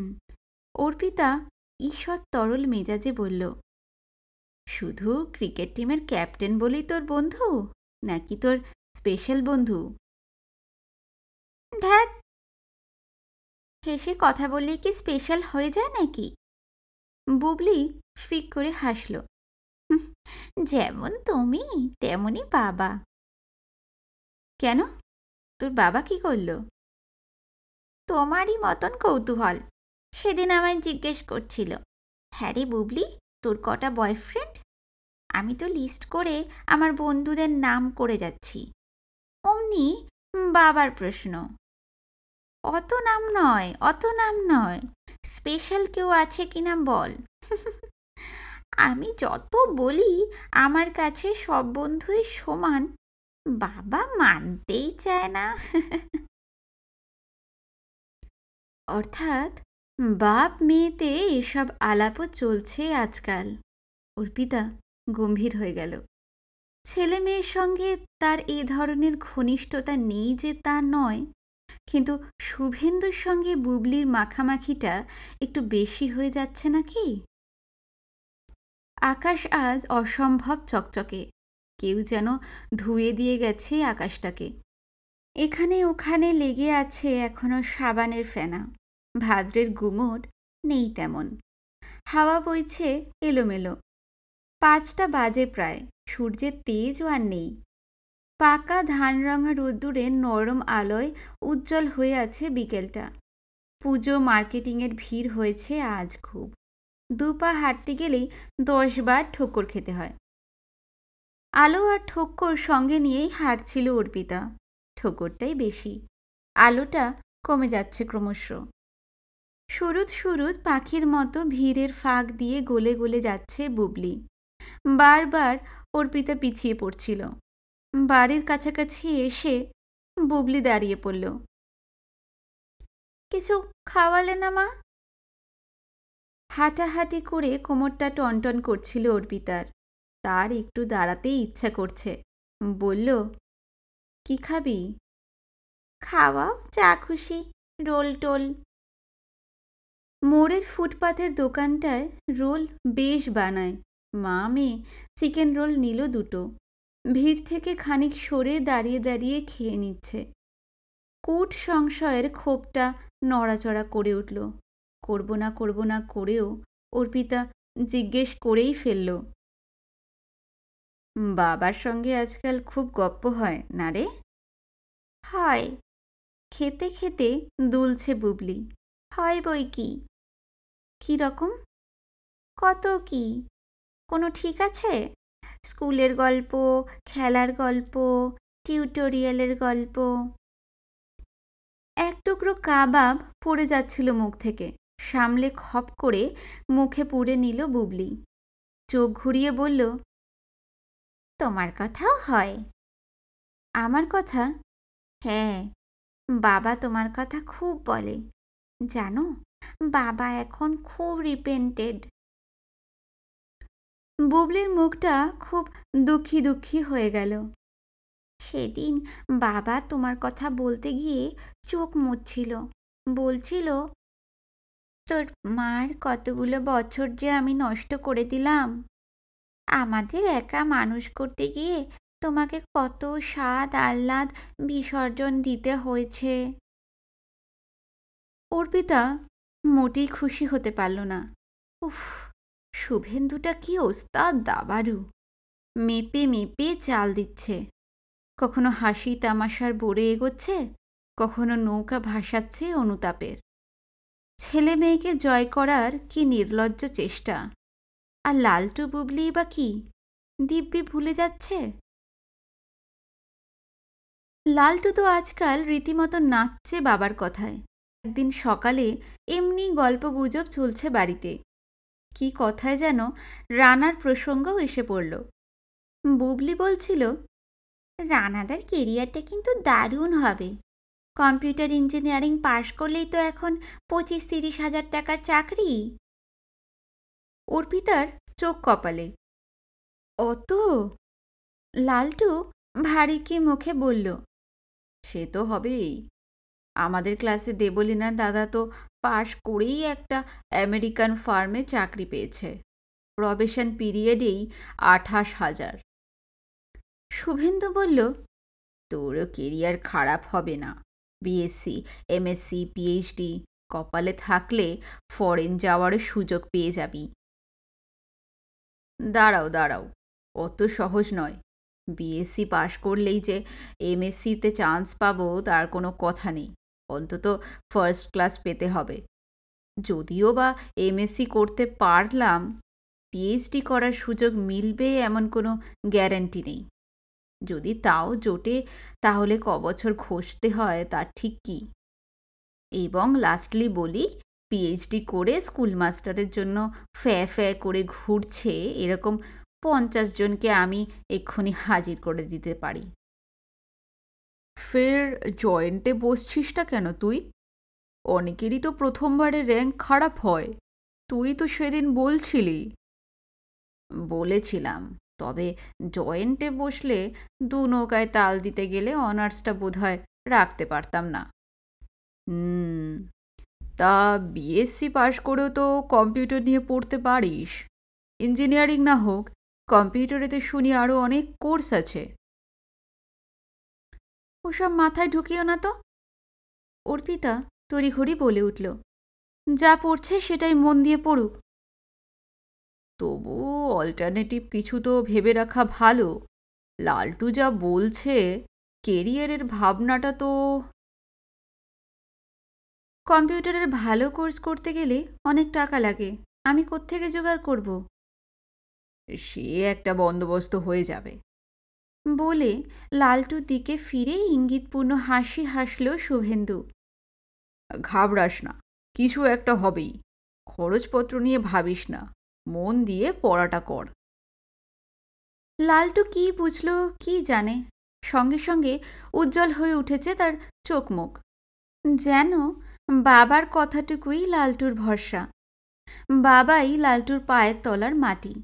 লালটুর পিছনে অর্পিতার টিউটার লাগানো, সাধ্যের অতিরিক্ত করে দামি স্কুলে পড়ানো, ভালো রেজাল্টের জন্য অর্পিতার উদ্গ্রীব হয়ে থাকা, সবই যেন এখন শূন্যগর্ভ। নন্দিতা অমলেরও তো মন জয় করে ফেলেছে শুভেন্দু।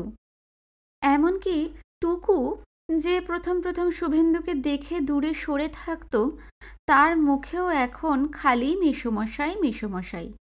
শুভেন্দু ভালো হয়ে গিয়ে অর্পিতার আজীবনের সংগ্রামটাকেই নস্যাৎ করে দিল। নন্দিতা তো আজকাল সব সময়ই বলছে, শুভেন্দুর এমন চেঞ্জ হয়ে যাবে ভাবতেই পারিনি। স্ট্রোক হয়ে তোর সাপে বড় হলো, আর তোকে এই সংসারের ঘানি একা টানতে হবে না। অর্পিতা একদিন ফস করে বলে বসেছিল, আর বাকি বা কি আছে রে দিদি? নেই কি রে? এখনো তো তোর সব দায় দায়িত্বই, ছেলে এখনো দাঁড়ায়নি, মেয়ের বিয়ে হয়নি, মাথার উপর ছাদ হয়নি। শুভেন্দু পাশে থাকলে তোর কত সুবিধা ভাব। তবে তোদের দস্যু রত্নাকরকে বাল্মীকি বানাতে আমায় কিন্তু এখনো প্রচুর ধাক্কা সামলাতে হচ্ছে। খরচের ওপর খরচ। কেন, শুভেন্দুর মাইনেও তো আসছে, আয়াটাও বন্ধ করে দিলি। হ্যাঁ, নন্দিতার মুখ থেকেও এমন কথা শুনতে হচ্ছে অর্পিতাকে। সেই নন্দিতা যে কিনা একদিন শুভেন্দুর নাম শুনলে থুতু ফেলত। সেই নন্দিতা যে কিনা অর্পিতার হাড় ভাঙার লড়াইয়ের আদ্যোপান্ত ইতিহাস জানে। সেই নন্দিতা যার কাছে অর্পিতার বর্তমান খরচের বহর মোটেই অজ্ঞাত নয়। পুরুষ মানুষ নরকে নেমে যাক আর চুলোয় যাক, একবার অনুশোচনা দেখালেই তার 7 খুন মাপ। কি আশ্চর্য! এই রূঢ় সত্যটা কি নন্দিতাকে পীড়া দেবে না একটুও? অভিমানে ছেয়ে থাকবে না বুক? ঈর্ষা, সংশয়, অধিকারবোধ তাল গোল পাকিয়ে যাবে না ভালোবাসার সঙ্গে? কিন্তু সব মিলিয়ে মিশিয়ে অনুভূতিটা এখন কীরকম অর্পিতার? বিষণ্ণতা না অসহায়তা? অধ্যায় ৭। অর্পিতাদের অফিসে আজ আনন্দের জোয়ার। লক্ষ্মী পুজোর পরের দিনই লক্ষ্মী লাভ হয়েছে।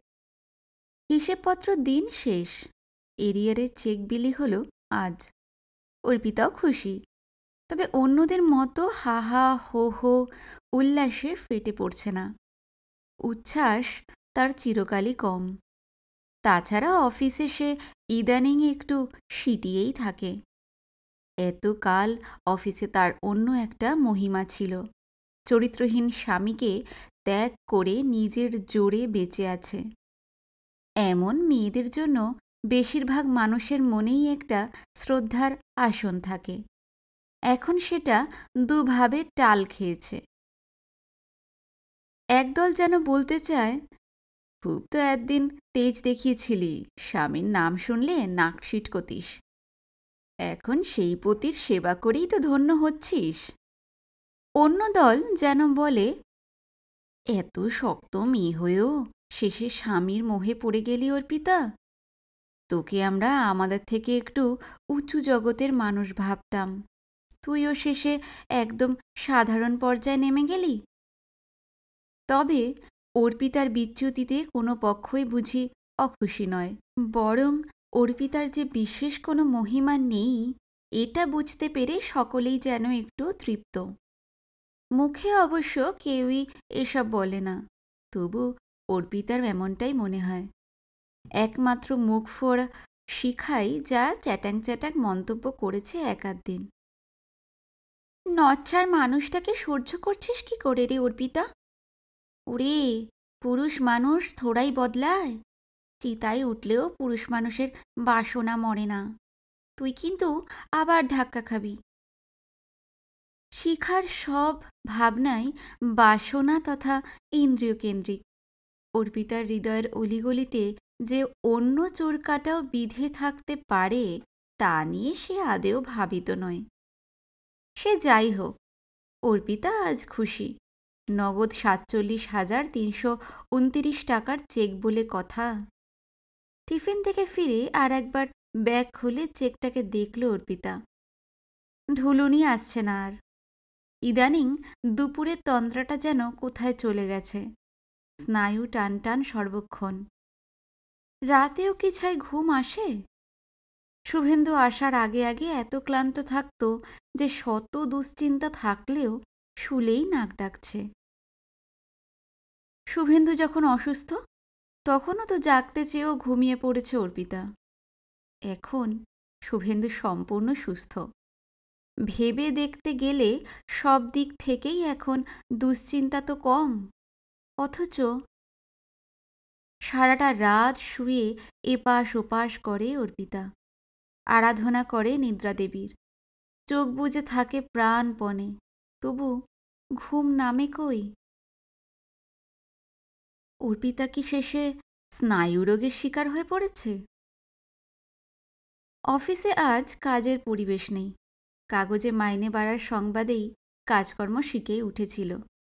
টাকা পেয়ে আজ পোয়া বারো। আবু হোসেনের ভঙ্গিতে ঘুরে বেড়াচ্ছে লোকজন। চা খাচ্ছে ঘন ঘন। টিফিনটাও আজ হেব্বি হয়েছে। গজল্লাও চলছে জোর। তার মধ্যেই অর্পিতা ফাইল খুলল একটা। এজেন্সির রিনিউয়ালের কাগজপত্র। দেখার তেমন কিছু নেই, রুটিন কাজ। কয়েকটা কলমে শুধু আলগা চোখ বুলিয়ে টিক মেরে যাচ্ছে। কি ম্যাডাম, আজও কাজে এত মনোযোগ? স্বভাব সুলভ হাসিটি ঝুলিয়ে কমলেশ। অর্পিতা চোখ থেকে চশমা নামালো। এই সকাল থেকে তো বসেই আছি, ফাইলটা পড়েছিল। শুনেছেন তো অফিসে সবাই কি বলছে? কি? একটা গ্র্যান্ড ফিস্ট করবে। সোনারপুরে দীপঙ্করের চেনা বাগান বাড়ি আছে। হ্যাঁ, মালবিকা বলছিল বটে। আপনি যাবেন তো? দেওয়ালির পরপরই ডেট ঠিক হচ্ছে। দেখি। দেখি টেকি নয়, যেতেই হবে। এটা কিন্তু ফ্যামিলি পিকনিক। মিস্টার, ছেলে মেয়ে সবাইকে আনতে হবে। অজান্তেই আড়ষ্ট হয়ে গেল অর্পিতা। শুকনো হাসল। তা জমিটা এবার তাহলে কিনে ফেলছেন? ভাবছি। এখনো ভাবছেন? পিএফ লোনের দরখাস্তটা দিয়ে দিন, আমি তাড়াতাড়ি প্রসেস করিয়ে দেব। কি নেবেন, রিফান্ডেবল না নন রিফান্ডেবল? আমি অন্য কথা ভাবছি। আপনার ভাইরা ভাই জমি পেয়ে গেছেন? খুঁজছে, এখনো সুটেবল হচ্ছে না। কেন, আপনি নেবেন না জমিটা? টাকাটা ভাবছি ফিক্সড করেই রাখি এখন। ছেলেকে পার্ট 1-এর পর যদি একটা ভালো কম্পিউটার কোর্স করাতে হয়। কি যে বলেন ম্যাডাম, আপনাদের তো এখন জয়েন্ট ইনকাম। আপনি জমিটা কিনে ফেলুন, তারপর তো মিস্টার রয়েছেনই। মিস্টারের যেন কতদিন চাকরি আছে আর? তা আছে বছর 7-8। তাহলে আর কি, মেয়ের বিয়েও হয়ে যাবে এর মধ্যে। হুম। মিস্টার কি ট্রান্সফার সিক করলেন? কিসের ট্রান্সফার? কলকাতায় চলে আসার। নিশ্চয়ই এখন আর ওকে একা একা আসানসোলে ছেড়ে দেবেন না। অর্পিতার ঠোঁটের কোণে একটা রহস্যময় হাসি উকি দিয়ে মিলিয়ে গেল। অস্পষ্টভাবে ঘাড় নাড়ল। উত্তরটা হ্যাঁ কি না বোঝা গেল না। কমলেশ বলল, ব্যাস, তাহলে আর কি, ওর তো মেডিকেল গ্রাউন্ড আছেই। সঙ্গে আপনিও একটা প্রেয়ার ঠুকে দিন, আরও পোক্ত হবে কেসটা। বলছেন? অফকোর্স, অনেক ঝড়ঝাপটা পুইয়েছেন, এইবার বাকি জীবন সুখে শান্তিতে কাটান। সন্তোষ কাপ কেটলি হাতে হনহন চলেছে। কমলেশকে দেখে দাঁড়িয়ে গেল। আপনাকে মেম সাহেব খুঁজছিলেন। অসময়ে লিগ্যাল অ্যাডভাইজারের ডাক? কমলেশ হাত উল্টে ঘড়ি দেখল। যেতে যেতে বলল, যা বললাম ওটা করে দিন কিন্তু। অর্পিতা একটুক্ষণ কপালের রগ টিপে বসে রইল। পরশুই দিদি জামাইবাবু এসেছিল বাড়িতে। বলছিল দালালটা নাকি তাড়া দিয়ে মাথা খেয়ে ফেলছে। ঝুলিয়ে না রেখে নিদেন পক্ষে জমি তো বায়না করে রাখুক অর্পিতা। তারপর ধীরে সুস্থে সার্চ টার্চ করুক। জায়গাটা অন্তত হাতছাড়া হওয়ার ভয়টা তো থাকবে না। শুনেই শুভেন্দু বলল, হা হা, আর দেরি নয়, ঝটফট বুক করে ফেলো। জমি কেনা হয়ে গেলে বাড়ি করার কাজ অনেকটাই এগিয়ে থাকে। আশ্চর্য কাণ্ড! তখনই অর্পিতার মুখ দিয়ে উল্টো গীত ঠিকরে এলো। কিন্তু লালটু বুবলি তো অত দূরে যেতে চাইছে না। কেন? এমন জায়গায় থেকে অভ্যেস। তুলনায় ওদিকটা তো অনেকটা পাড়াগা পাড়াগা। ওরা চাইছে ফ্ল্যাট, এদিকে কোথাও। ফ্ল্যাটের কথাও অবশ্য ভাবা যায়। তৈরি হচ্ছে এমন কোনো ফ্ল্যাট যদি টার্গেট করা যায়। তুমি তো এরিয়ার পাচ্ছই, তাই দিয়ে যদি একটা অ্যাডভান্স করা যায়, তারপর ধরো আমাদেরও তো পে কমিটি বসেছে, ডিসেম্বর নাগাদ রিপোর্ট বেরোবে। নয় নয় করে আমিও কিছু এরিয়ার পাবো, অন্তত 60-70, এবং উইদিন দিস ফিনান্সিয়াল ইয়ার, তার মানে মার্চের মধ্যে 1.25 লাখ মতো দেওয়া হয়ে যাবে। বাকি যা থাকবে আমরা জয়েন্ট লোন নিতে পারি। ব্যাংক ট্যাঙ্ক থেকেও তো এখন অনেক ইজি টার্মে লোন দিচ্ছে। অমল বলে উঠল, দূর দূর, ওইসব ফ্ল্যাট ট্যাটে চক্করে যেও না। বাড়ি হচ্ছে বাড়ি, একটা পুরোপুরি নিজস্ব ব্যাপার। ইচ্ছে মতো হাত ছড়াও, বাগান করো। তোমরা কাছাকাছি থাকলে আমরাও তোমাদের দেখাশোনা করতে পারবো, তোমরাও আমাদের দায়ে অদায়ে কাজে লাগবে। সে আপনার শালির সঙ্গে কথা বলে সেটেল করুন, ও যা চাইবে তাই হবে। বাড়ি করলেও আমরা জয়েন্ট লোন নিতেই পারি। বলতে বলতে শুভেন্দুর মুখে একগাল হাসি। কষ্টে সুষ্টে এবার আমরা একটা কিছু করেই ফেলবো অমলদা। সারাটা জীবন ভাড়া টেনে যাওয়া আর বাড়িওয়ালার মুখাপেক্ষী হয়ে থাকা তো কাজের কথা নয়। অমল ভুরু নাচিয়ে অর্পিতাকে বলল, কি হে, ঘাড়টা কাত করো। লালটু বুবলির অবজেকশন নিয়ে অত মাথা ঘামাতে হবে না।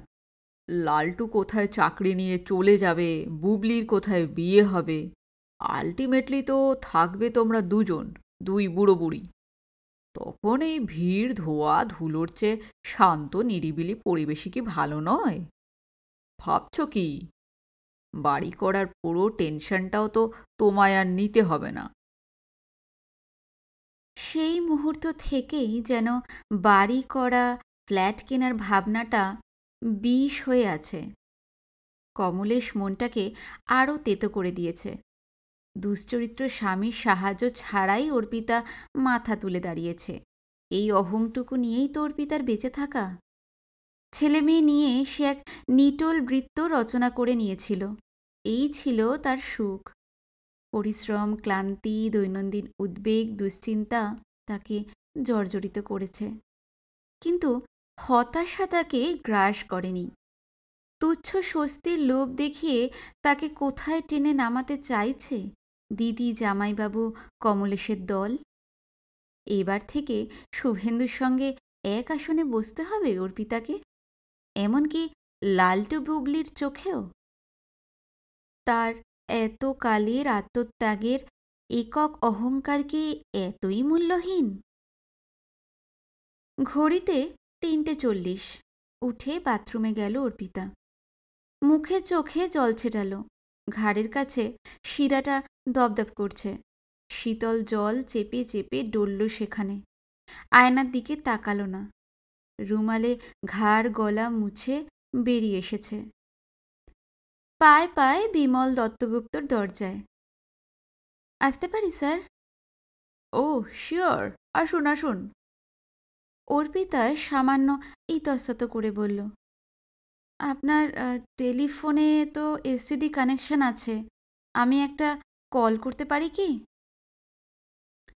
কোথায় করবেন? আসানসোলে। ও মানে আপনার হাজবেন্ডের অফিসে? হ্যাঁ। তিনি এখন কেমন আছেন? ভালো, হাঁটাচলা করছে, একটু আধটু বাইরেও বেরোচ্ছে। Good, very good. খুব তাড়াতাড়ি কিন্তু রিকভার করলেন। হুম। অফিস স্টাফেদের কাছে তো আপনার কথা শুনি। You have done a marvellous job. ক্রমশ অধৈর্য হচ্ছিল অর্পিতা। বলল, স্যার ফোনটা করব? হ্যাঁ হ্যাঁ, করুন না। টেলিফোনটা এগিয়ে দিল বিমল। বসে করুন। বার তিনেকের চেষ্টায় লাইন মিলল, তবে কপাল ভালো আজ, লাইনে ক্যারক্যার নেই। ওপারে রথিন দাস এসেছে। হ্যালো। আমি কলকাতা থেকে বলছি, অর্পিতা সেন। ও বৌদি, বলুন। ম্যাডাম থেকে বৌদি হয়েছে অর্পিতা, কানে লাগে। অর্পিতা গলা ঝাড়ল। আপনাদের শুভেন্দুদার এ মাসের স্যালারিটা পেয়েছি, থ্যাংক ইউ। শুভেন্দুদা এখন ভালো তো? হ্যাঁ, অনেকটাই ভালো। ডাক্তার বলছিল এবার জয়েন করতে পারে। বাহ, সুসংবাদ। শুভেন্দুদাকে ভালো করে তোলার ক্রেডিটটা কিন্তু আপনারই বৌদি। কবে আসছেন শুভেন্দুদা? এই মাসের মধ্যেই যাবে। আমরা কিন্তু এদিকে কথা বলে রেখেছি বৌদি। শুভেন্দুদা পিটিশন করলেই ট্রান্সফার হয়ে যাবে ২-১ মাসের মধ্যেই। হ্যাঁ, ওই ব্যাপার নিয়ে কথা বলতেই এখন এক্ষুনি ওর কলকাতায় আসার দরকার নেই। সে কি? কেন? আমি চাইছি ও আসানসোলেই থাকুক। রথিন ২-১ সেকেন্ড চুপ, তারপরেই উদ্বিগ্ন স্বরে বলে উঠেছে, কিন্তু বৌদি, এখানে এলেই তো আবার। মনে হয় সেটার সম্ভাবনা এখন কম। অর্পিতা আর চোখে একবার বিমলকে দেখে নিল। তাছাড়া ওখানে তো আপনারা রইলেনই। কিন্তু প্রবলেমটা কি হলো? ও এখানে ঠিক অ্যাডজাস্ট করতে পারছে না। দীর্ঘকালের অনভ্যাস। শুভেন্দু দাকে কি আপনি পৌঁছে দিতে আসছেন? দরকার হবে না, একাই চলে যাবে। টেলিফোন রেখে বিমল দত্তগুপ্তের কৌতূহল নিরসনের জন্য আর এক মুহূর্ত দাঁড়ালো না অর্পিতা। বিমল যা আন্দাজ করল সেইটুকুই নয় রোটুক অফিসে। নিজের চেয়ারে ফেরার পর অর্পিতা টের পেল তার সারা শরীর জোড়ো রোগীর মতো কাঁপছে। বুক ঠেলে একটা কান্না উঠে আসছে যেন। আবার একই সঙ্গে এক অনাবিল মুক্তির স্বাদ। অর্পিতা চেয়ারের হাতল শক্ত করে চেপে ধরল। এবার বাড়ি ফিরে রূঢ় সিদ্ধান্তটা জানিয়ে দিতে হবে শুভেন্দুকে, আজই। শুভেন্দু হয়তো খুবই আহত হবে। ছেলেমেয়ের কাছে অপ্রিয় হবে অর্পিতা। চেনা জানা পৃথিবীতে প্রতিপন্ন হবে অর্পিতা এক নিষ্ঠুর নারী। হোক, অর্পিতা তাতে কিছু যায় আসে না। জীবনের কোনো কোনো বাঁকে নিষ্ঠুরতারও প্রয়োজন আছে।